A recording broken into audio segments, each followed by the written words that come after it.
করণদিঘি থানার কৈতর গ্রামে একটি কালকে হেলথ সেন্টারের শুভ উদ্বোধন করলেন করণদিঘির বিধায়ক শ্রী গৌতম পাল মহাশয়। এই কৈতর এলাকার মানুষ কালকে এই প্রোগ্রামে অনেক ভিড় জমাইছিল। করণদিঘির বিধায়ক কি জানাচ্ছে ভিডিওর মাধ্যমে আপনারা বিস্তারিতভাবে জানবেন। আর এই ভিডিওটা একসেপ্ট করবেন না, এই ভিডিওটা শুনবেন। করণদিঘির বিধায়ক শ্রী গৌতম পাল মহাশয় শুধু হেলথ সেন্টার বলে না, অনেক কিছুরই কাজ করেছে। করণদিঘিতে 5 বছর এসে অনেক কিছু কাজ করেছে করণদিঘির বিধায়ক শ্রী গৌতম পাল মহাশয়।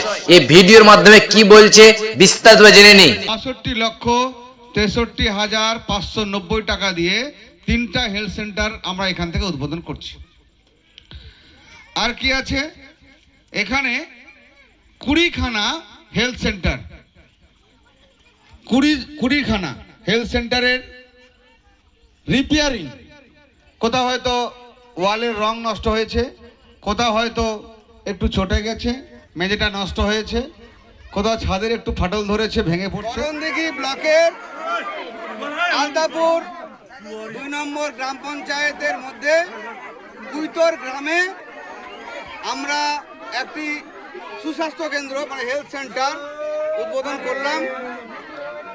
এর সাথে সাথে এখান থেকেই আমরা 3টি সুস্বাস্থ্য কেন্দ্র, একটি হচ্ছে কৈতর সুস্বাস্থ্য কেন্দ্র, একটি হচ্ছে নাকল সুস্বাস্থ্য কেন্দ্র, আর একটি হচ্ছে তেমারপুর সুস্বাস্থ্য কেন্দ্র।